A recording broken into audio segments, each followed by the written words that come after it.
Greetings everyone, welcome to Proof Weight Loss Surgery Works. This is Aisha, your Tuesday vlogger, and we have I think 3-layer question this week. Initially, the thought is, how do you treat overweight people? Okay, with your new self-image, how do you treat overweight and obese people? Do you find yourself talking to them about their weight? Do you find yourself automatically telling them your story? And for me, I had to take a step back and really think about, where I came from and then what I see around me. There's a few incidents that I'll talk about. One is, I have a neighbor who, I'm 5'9.5". I was 355 at the top. And this neighbor, it's a lady, I'm going to say she's probably 5'10". I want to go 375 maybe. Maybe she is what I weighed. I'm going to lean, she's a little bit heavier.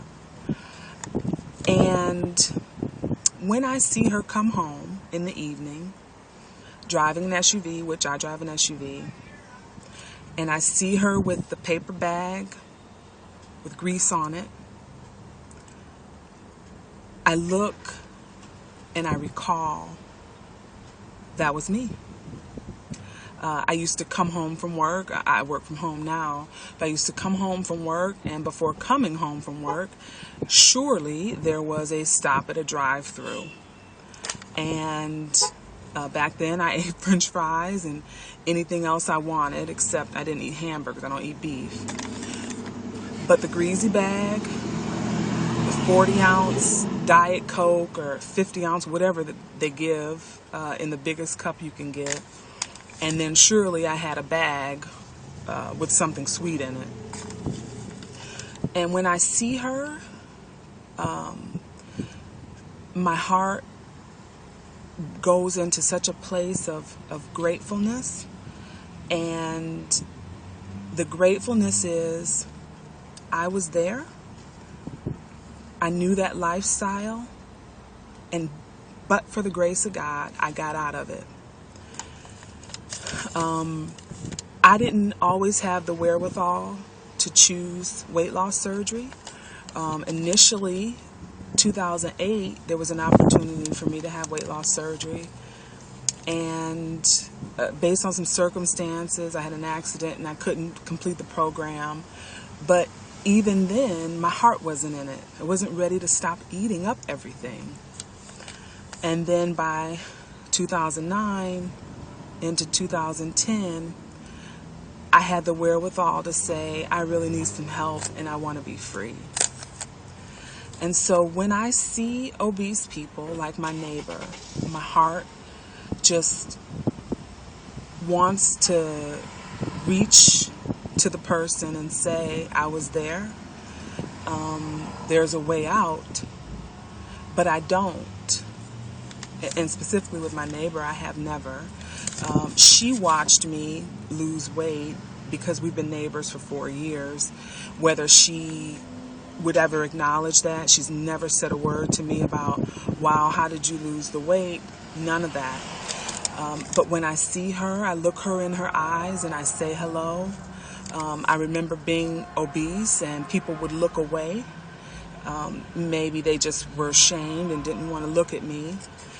And so that's my reaction when I see obese people. I remember recently being at a Fridays, TGI Fridays, and a heavy woman came past. And one of the people at the table with me was like, look, how happy are you? And I had to stop and say, my heart breaks, because I know every bit of pain she's in, whether she has a smile on her face or not. That obesity brings a level of misery and pain that unless you've been there, that compassion may not be there. It's such a sensitive topic. It's such a sensitive place to have to think about, because, 2 or 3 more bites of nonsense and the life could turn right back around. And so that's why I don't take it for granted that I am thin now or slim. And I don't take for granted that I know what that life is, even though I've walked away from it. And so that's how I treat the obese people now. It's initially a heart thing, then it's a grateful thing, and then it's, sort of never forgetting that but for the grace of God, there go I. And then do you find yourself talking to them about their weight? I have not done that other than with my siblings, but to a stranger, no. What has happened, though, 2 incidents, and I think this ties into, do you find yourself automatically telling them your story? I've had 2 incidents where I was at a gym, and there was maybe a 400-pound lady on an elliptical, and I had encouraged her to keep going. I said, I understand, sort of where you are, but keep going, keep coming, keep coming, keep coming. And there were a few other times I saw her at the gym. I don't go to that gym anymore. I don't know if she ever stopped going or keeps coming or whatever the case may be. And then not in the last month and a half, there was a mother and a daughter coming to my gym. And this particular day I had my phone with me. I don't carry my phone to the gym. Typically, 95% of the time I don't have my phone with me. Sometimes I do, and I get some shots and I put them on Facebook, but that's very rare. And they were coming. There was a couple times I saw them. And this particular day, I was like, I want to encourage them to keep coming to the gym.